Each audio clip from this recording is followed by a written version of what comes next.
हम सरदारों के खानदान से हैं। आप सबके घर में जब लड़की बड़ी हो जाती है तो शादी के लिए लड़का ढूंढा जाता है, और हमारे यहाँ जब लड़की बड़ी हो जाती है तो शादी के लिए सरदार ढूंढा जाता है।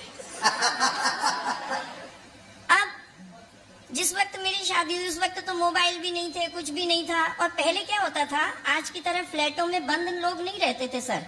आसपास लोगों को पता रहता था कि फलां के घर कोई रिश्ते वाला आया है, तो एक सरदार जी मुझे देखने आए।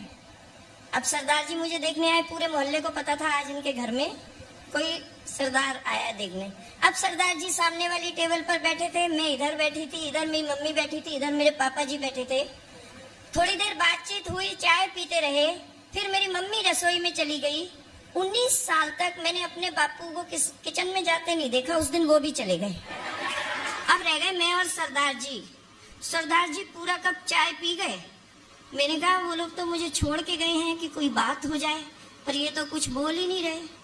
तो मैंने डरते डरते कहा, मैं कहा सरदार जी कुछ तो बोलो। सरदार जी बोले, तुसी किन्ने भैन भरा भैन जी।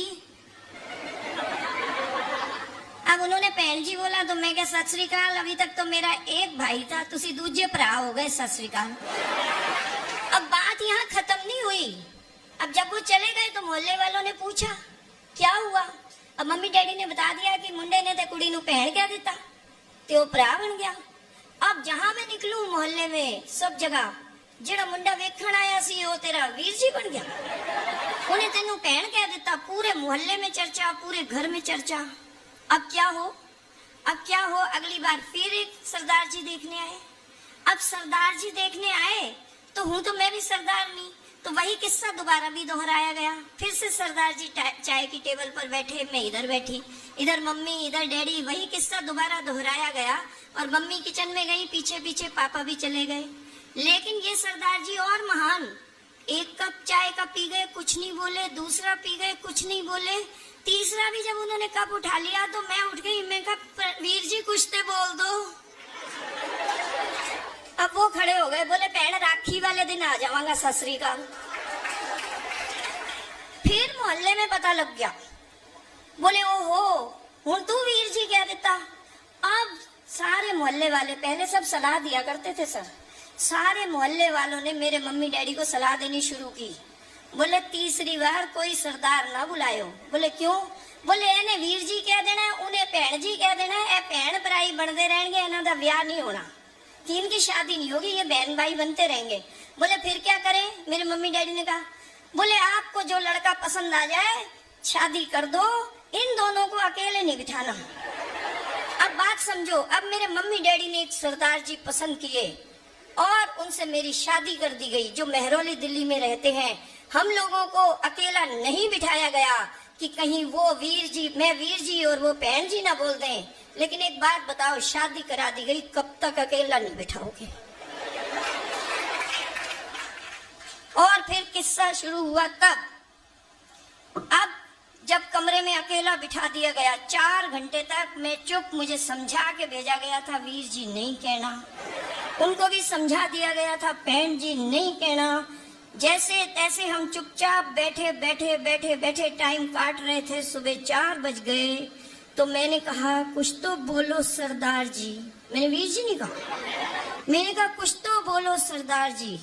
सरदार जी बोले चल एक गाना सुना दे।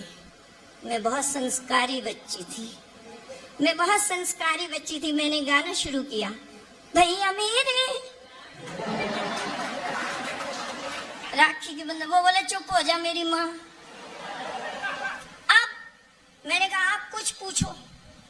अब देखो सवाल भी बड़े अजीब होते हैं। सरदार एक तरफ तो हमको कह रखा कि है ना बहन जी नहीं कहना, वीर जी नहीं कहना। अब उनको समझ ही नहीं आया, उन्होंने मेरे से पूछ लिया, अच्छा चल तू अपना नाम बता दे। मैं ग्वालियर की। मैं कहा क्यों? कार्ड पे तुम्हारी बुआ जी का नाम लिखा था क्या, शादी के कार्ड पे? तो इस तरह से हमारे किस्से चलते रहते हैं। अच्छा शादी के बाद मैं आई दिल्ली, तो नया किस्सा। गई तो मैं पहले शिमला भी थी, लेकिन यहाँ स्टोरी खत्म करती हूँ क्योंकि समय कम है और आती हूँ। हम गए शिमला तो मेरे सरदार जी को कुछ ऐसा जोश आया, बोले ड्राइवर के साथ नहीं जाएंगे, हम अकेले जाएंगे। मैं कहा फिर? बोले ड्राइवर को एक्स्ट्रा पैसे दे देंगे, गड्डी मैं चलाऊंगा। मैं कहा ठीक है जी, आप गड्डी चला लो। अब शिमला में हम गए, ड्राइवर को तो अलग कर दिया, सरदार जी ड्राइविंग सीट पर, मैं साथ वाली सीट पर। अब क्या हुआ, सरदार जी गाड़ी चलाते थे, लेकिन शिमला की जैसी पहाड़ियां आती थी तो सरदार जी इतनी तेजी से गाड़ी काटते थे मोड़ कि ऐसे लगता था खाई में गिर जाएंगे। एक मोड़ आया, ऐसे लगा खाई में गिरेंगे, मैं कुछ नहीं बोली, नई नवेली नहीं बोलती ना, ज्यादा डरते हैं अपन, मैं नहीं बोली। दूसरा मोड़ आया, लगा फिर खाई में गिर जाएंगे। तीसरे मोड़ पे जब एक पहिया भी उतर गया, लेकिन हम गिरते गिरते बचे, तो मैंने उनकी तरफ देखा, मैं कहा सरदार जी जब मोड़ आता है आप इतनी तेजी से गाड़ी काटते हो, आपको डर नहीं लगता? बोले डर तो तब लगे जब मैं आंखें खोल के मोड़ काटूं।